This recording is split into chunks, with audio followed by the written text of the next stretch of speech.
You have a power within you, a fire that never truly dies. It may flicker, it may dim, but it is always there, waiting. And when you least expect it, there's a moment, a thought, a challenge that becomes the spark. It adds fuel to your flame. You may already believe you understand the limits of your own potential, that you've mapped the borders of your strength. But let me tell you, what you believe is merely the surface. Beneath that surface is a vast ocean of untapped force and unrealized ability. There's something inside you that doesn't break, not really. It might go quiet, it might feel distant, but it's never gone. That part of you that kept going when things got dark, it's still here. And whether you know it or not, you've barely scratched the surface of what you're capable of. Most people live their whole lives trapped under a version of themselves that isn't even close to their full strength. They accept limits that were handed to them. But what if those limits weren't real? What if the doubts, the fears, the setbacks, they weren't signs of who you are, but tests meant to wake up what's already within you? You think you've seen what you're made of. You haven't. Because right below the noise of overthinking and underestimating, there's a deeper self, calm, focused, unshaken. And that version of you, it's built on the kind of inner power the Stoics talked about. Not loud, not flashy, just steady, grounded, real. Marcus Aurelius said, "You have power over your mind, not outside events. Realize this, and you will find strength." Today we're going there, to that strength, not the surface level stuff, the real thing.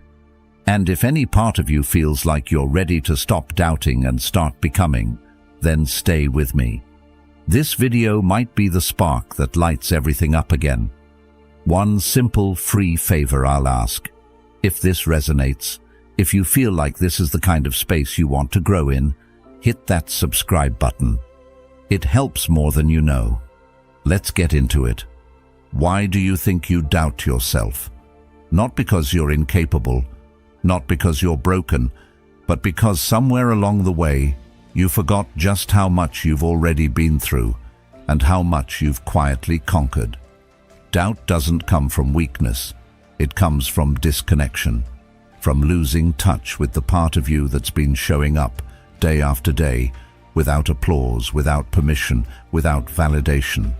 That part of you that got out of bed when everything felt heavy, that kept moving forward when your mind screamed, "Stop." That smiled at others while you were silently carrying what felt like the weight of the world. Most people never see that strength in themselves, not because it isn't there, but because they've been trained not to look for it. You weren't born unsure of yourself. You learned hesitation like a second language.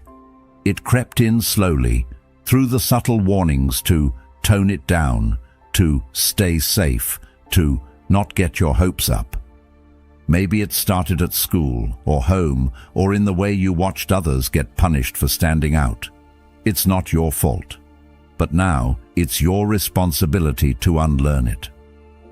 Aristotle once said, "We are what we repeatedly do." Excellence, then, is not an act, but a habit. What have you been repeatedly doing? Dismissing yourself, second-guessing, playing small. But here's the thing. Beneath the noise of all that doubt, there's always been another voice. A quieter one that doesn't yell, but whispers at the right moments. That voice that shows up when the distractions die down. The one that says, "This isn't all I am. I was made for more than this." Have you ever sat in silence and felt it rising, not as ego, but as truth? And if that voice has survived all the years you've tried to silence it with fear and overthinking, then so has the strength that carried you through. You've endured more than you realize.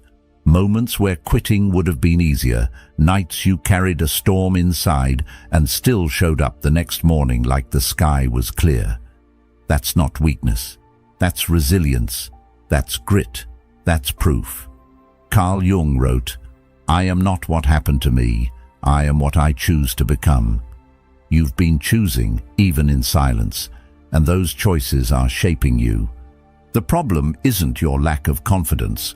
It's your lack of memory. You've forgotten your own evidence, forgotten the strength buried in those ordinary, uncelebrated days where you kept going. You adapted, you healed in pieces, you moved forward when nothing made sense. That kind of strength doesn't disappear. It only gets ignored. We ignore it because we're trained to trust criticism more than capability. Compliments are dismissed. Achievements are downplayed. And over time, a quiet narrative takes hold, one that says, I'm not enough, even when the facts say otherwise. Socrates believed, the unexamined life is not worth living. But the unexamined self is where most suffering begins. If you never pause to reflect on everything you've overcome, how can you believe in what you're capable of next? There was a time you felt invincible, not because life was perfect, but because you were in touch with a deeper truth. Maybe you were a kid, running without fear, speaking without apology. Or maybe it was just a brief moment during hardship, when something in you stood tall and steady. That wasn't ego. That was clarity. That was you. That spark didn't disappear. It didn't burn out. It simply got buried. Beneath the opinions you never asked for, the criticism you didn't deserve, the failures you mistook for definitions, and the fog of life, the noise, the pressure, the expectations, it just made it harder to hear yourself. But let's be clear, you didn't lose your fire, you just stopped feeding it. And fire, real fire, the kind that lives in your chest and refuses to quit, it doesn't die easily. It doesn't go out with one setback or even 1,000. It retreats. It waits. It smolders until you're ready to remember that it was never gone. All it takes is a choice, not a loud, dramatic one, but a quiet, firm decision to believe again, not in some ideal version of yourself, but in the core that's always been there. Carl Jung said, "Your vision will become clear only when you can look into your own heart. Who looks outside dreams. Who looks inside awakes." That invincibility you once felt, that wasn't a dream. That was your heart speaking clearly before the world gave you reasons to doubt. So maybe it's time to stop looking out there for validation and start looking within for recognition.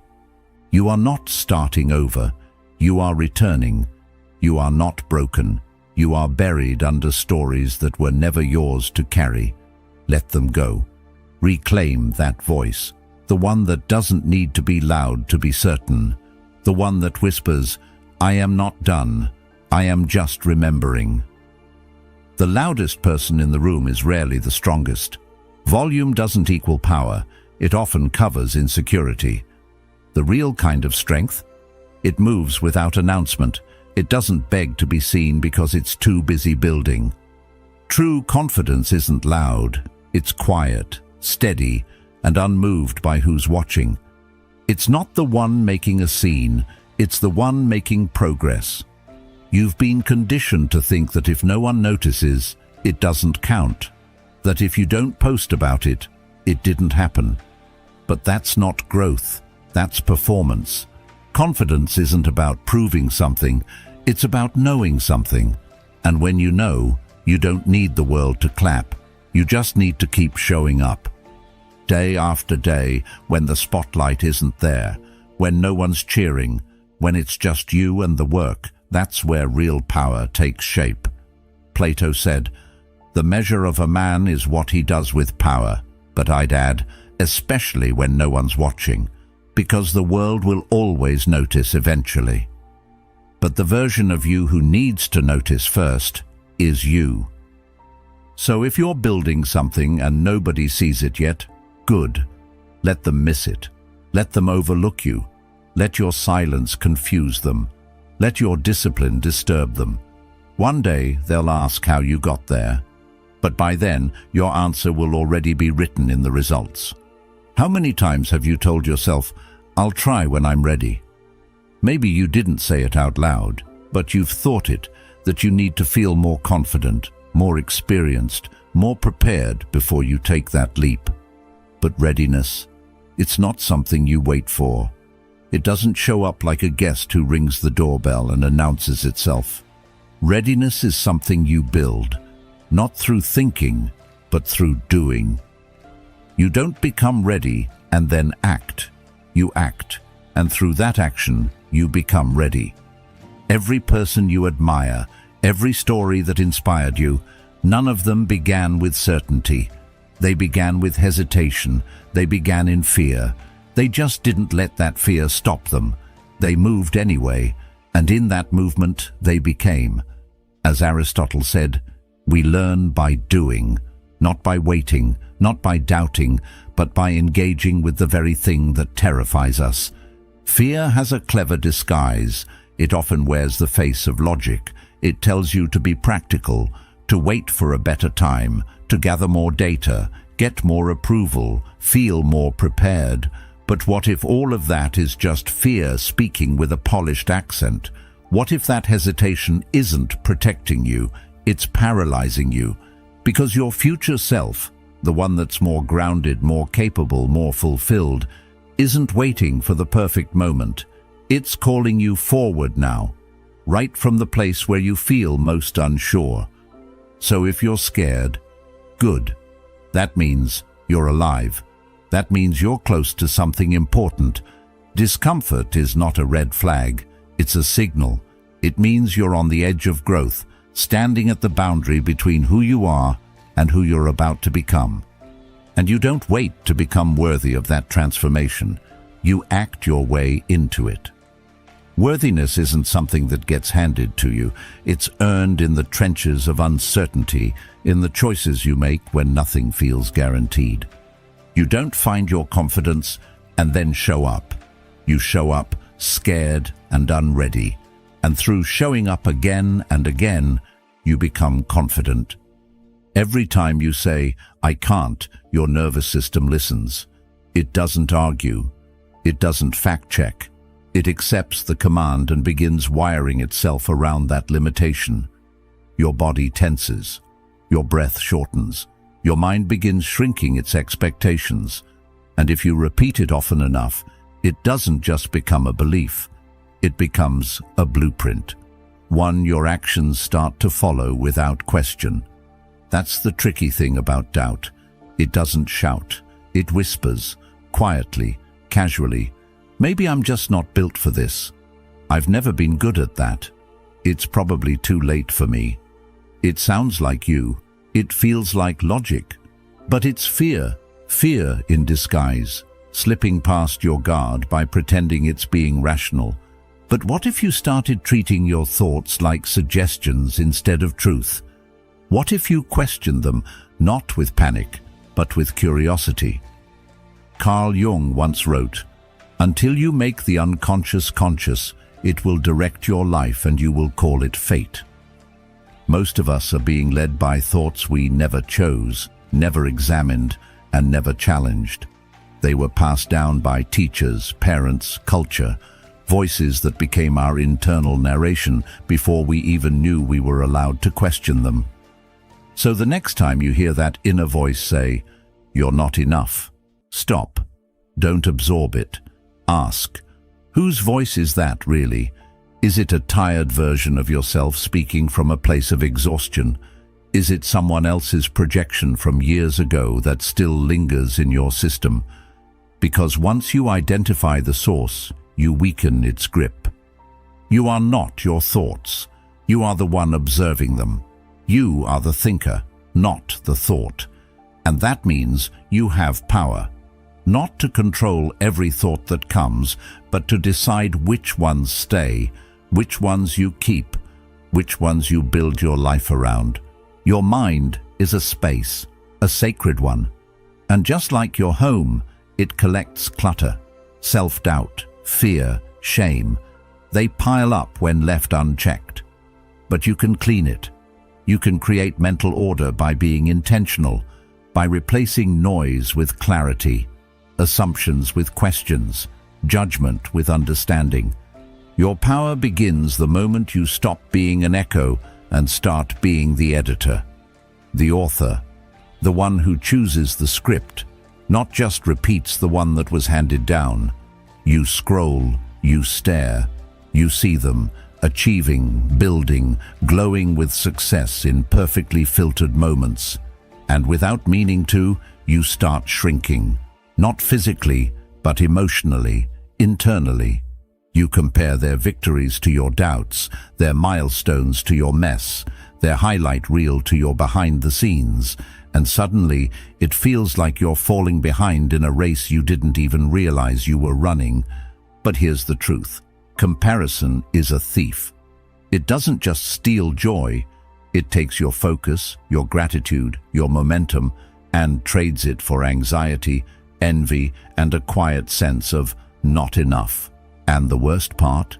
Most of it isn't even real. You're comparing your full humanity to someone else's edited glimpse, your struggles to their curated success. It's an unfair fight from the start. The Stoics saw this clearly. They believed that the good life wasn't about how much you had, but how well you lived. Epictetus taught that we should never tie our worth to things outside of our control, especially not other people's achievements. He said, "Freedom is the only worthy goal in life. It is won by disregarding things that lie beyond our control." And yet we hand over our inner peace every time we use someone else's progress as a ruler for our own. But you are not behind, you are on your path, one with its own rhythm, its own pace, and its own lessons. You were never meant to match anyone else's timeline. Aristotle believed that each person's purpose, what he called telos, was unique. Trying to replicate someone else's purpose is like planting a tree and expecting it to bloom like a flower. It's not wrong, it's just not you. The only competition that actually matters is with the person you were yesterday. Are you learning? Are you growing? Are you trying, even just a little? If so, you're not losing, you're evolving. And progress measured in self-awareness and small steps is more meaningful than any spotlight moment ever posted online. What you think you need right now isn't more motivation. It's memory. Not a pep talk, not a new mantra, just a quiet, honest remembering of everything you've already made it through. Because if you could look back clearly, really look, you'd realize you've survived so much more than you give yourself credit for. The days that cracked you but didn't collapse you. The nights you laid awake with doubt in your chest and still woke up, still got dressed, still carried on when quitting would have been easier. That's your resume, not your titles, not your metrics. Your proof lies in your perseverance.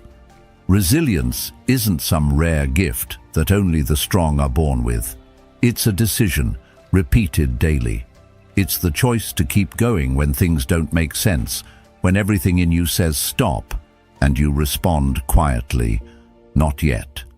It's forged in the fire of fatigue, refined in the pressure of fear, and proven in the presence of failure. Plato once said, "Courage is knowing what not to fear." But maybe real courage is fearing it all and walking through it anyway. You're stronger than you feel, not because someone told you so, but because you've practiced strength when no one noticed. The kind of strength that doesn't get shared on social media, the kind that doesn't come with rewards or recognition, the kind that's lived in private, behind closed doors, in hard moments you didn't think you'd make it through, but did. That's where confidence is born, not in speeches, not in applause, but in your ability to stand up one more time after life tries to knock you flat. Your confidence isn't something you build when it's easy, it's something you earn in the dark.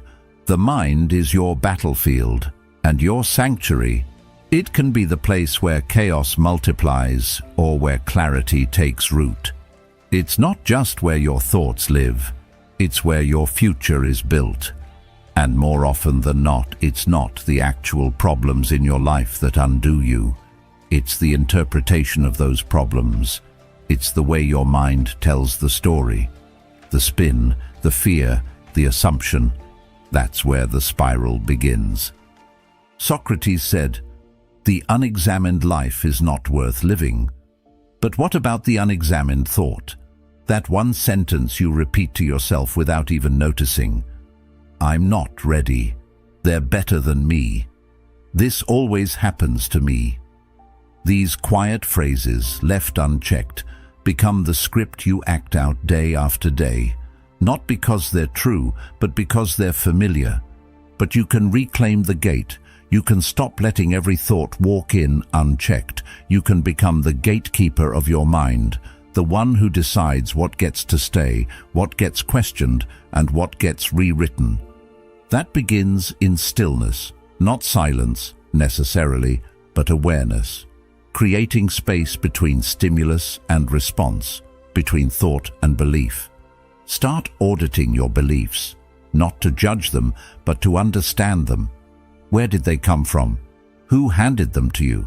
Do they reflect truth or just old programming? Carl Jung warned, "People will do anything, no matter how absurd, to avoid facing their own souls." But facing your mind is the beginning of freedom. Not a glamorous process, but a liberating one. Clean your mental language. Speak to yourself like someone you're responsible for. Journal, not to impress yourself, but to see yourself clearly.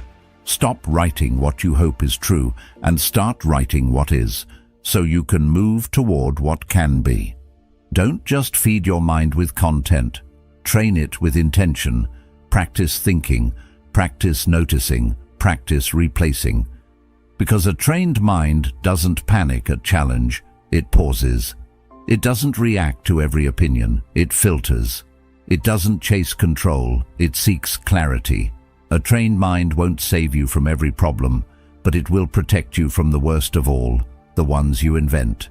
You've tied your worth to outcomes, to the job offer, the number, the applause. You've looked to results like they were mirrors, hoping they'd reflect back the validation you've been chasing.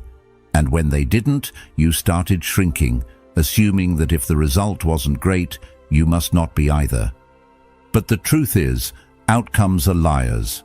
They don't always tell the whole story. They're shaped by timing, by luck, by variables outside your control. And if you live by them, you'll die by them. One high will never feel high enough. One failure will feel like a verdict. And you'll stay stuck in a cycle of chasing worth from things that were never meant to define you. The Stoics knew this long before algorithms and awards. Marcus Aurelius didn't measure his life by victories in battle or praise from the Senate. He measured it by whether he lived in alignment with virtue, whether his actions came from integrity, not impulse. They believed power wasn't in the outcome, but in the process. Epictetus said, "Do not seek for things to happen the way you want them to. Rather, wish that what happens happen the way it happens. Then you will be happy." That's not passivity. That's peace. You are not your wins. You are not your losses. You are who you are in the face of both. You are the effort, not the echo. The decision, not the result. Detachment is misunderstood. People think it means you don't care. But real detachment means you care deeply. You just don't collapse when things don't go your way. You give your best. You commit fully. But you don't let the result control your self-worth. That's not apathy. That's mastery. You can love something and still let go of the outcome. You can give your all and still be okay if it doesn't land. That's the kind of strength that isn't shaken by external changes, because it's anchored in internal stability. You don't need to jump. That's the myth. That transformation comes in one massive movie scene moment where everything shifts and the music swells. But real life doesn't work that way. Growth isn't one big act. It's a series of small, honest ones. You don't need to see the whole staircase. You just need to take the next step. The one right in front of you. The one that feels hard but true. Courage isn't always heroic. It's not always a grand speech or a bold confrontation. Sometimes courage is whispering no when your whole body wants to say yes just to be liked. Sometimes it's writing one true sentence when your self-doubt says delete. Sometimes it's just getting up, putting your feet on the floor, facing the day even when everything in you wants to disappear. Plato once said, "The first and greatest victory is to conquer yourself, and that victory doesn't come all at once. It comes in quiet, repeated decisions to act in truth, even when fear is louder. You don't build a new identity in a moment. You build it by showing up as someone slightly stronger than yesterday, and every time you do, something subtle but powerful shifts. You start to see yourself differently, not as the one who always doubts, but as the one who acts anyway. And the moment you start seeing yourself as capable, as courageous, even in the small things, that's when everything changes. Because identity shapes action, and action reinforces identity. It becomes a loop you control. Who are you when no one is watching? When there's no recognition waiting on the other side, no praise, no reward, just you, your choices, and the silence that surrounds them. That's where self-respect is built, not under lights, but in shadows. Not when you're performing, but when you're simply living, moment by moment, with quiet integrity. It's easy to act strong when people are paying attention. It's easy to speak well when applause follows. But the real transformation, it happens when you choose to do the right thing, even when no one will ever know. When your actions align with your values, not because someone might see, but because you see, you know, and that knowing becomes your compass. Socrates said, "The soul is dyed the color of its thoughts, but it's also dyed by its habits, the things you do repeatedly when there's nothing to gain." That's what determines your inner architecture. You don't build trust in yourself by talking big. You build it by being consistent in the dark, by following through on the promises you make to yourself in private. Because that kind of consistency, that quiet loyalty to your own principles, is where unshakable self-respect is born. When you learn to show up without needing a witness, your strength becomes internal. You stop performing. You stop needing to prove. You simply are. And when that happens, even the loudest criticism starts to sound like background noise, irrelevant, temporary, powerless. Stop shrinking. Stop tucking parts of yourself away just to make others comfortable. And stop apologizing for your ambition, for wanting more, reaching further, standing in your truth. Ambition isn't something to hide. It's not arrogance. It's clarity. It's that internal knowing that you're meant for something meaningful, but somewhere along the way, you were taught that striving made you selfish, that confidence made you threatening. That was never about you. That was about their comfort. Real humility doesn't ask you to disappear. It asks you to stay rooted. It doesn't mean hiding your gifts. It means offering them with grace. Socrates said, "To find yourself, think for yourself." When you do, you'll realize humility is not shrinking back. It's stepping forward without needing to be the loudest in the room. Courage isn't about noise. It's about presence.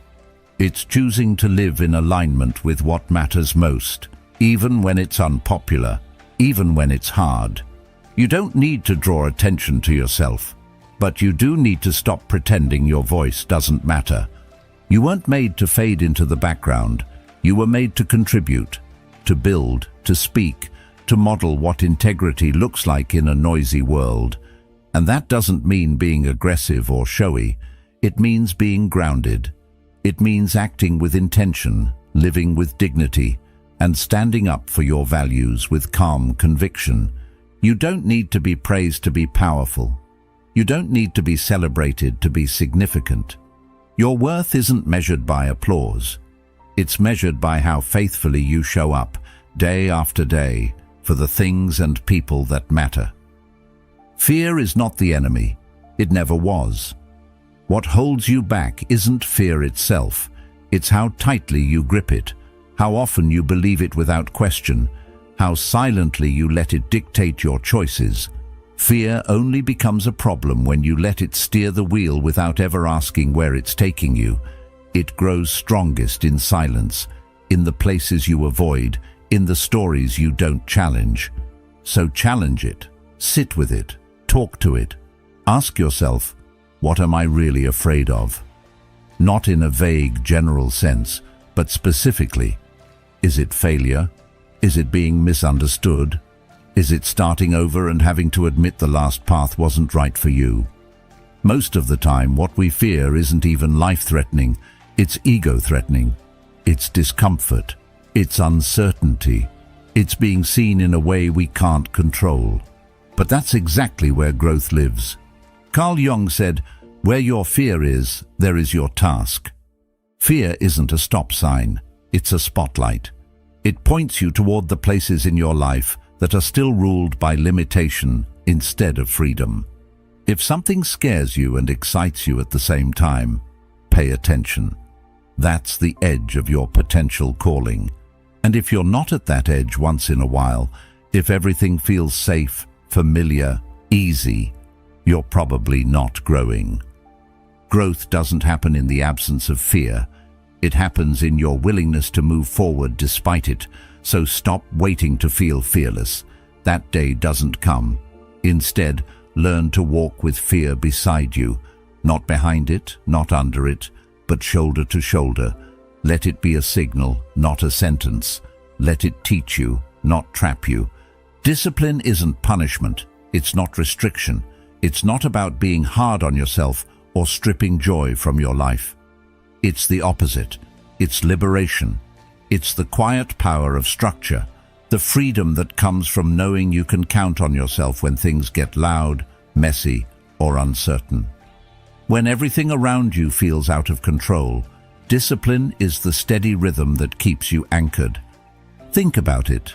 When you train your mind to focus, when you move your body even when you don't feel like it, when you choose consistency over comfort, you're not limiting your life. You're creating space within it. You're telling your nervous system, we've got this. And that inner trust, that's peace, that's stability, that's strength. Motivation is great, but it's a visitor. It comes and goes. Discipline is what stays behind when motivation disappears. It's what holds you up when inspiration fails. It's what reminds you that your worth isn't based on how you feel in the moment. It's built on the choices you make over time. Aristotle said, "We are what we repeatedly do." Excellence, then, is not an act, but a habit.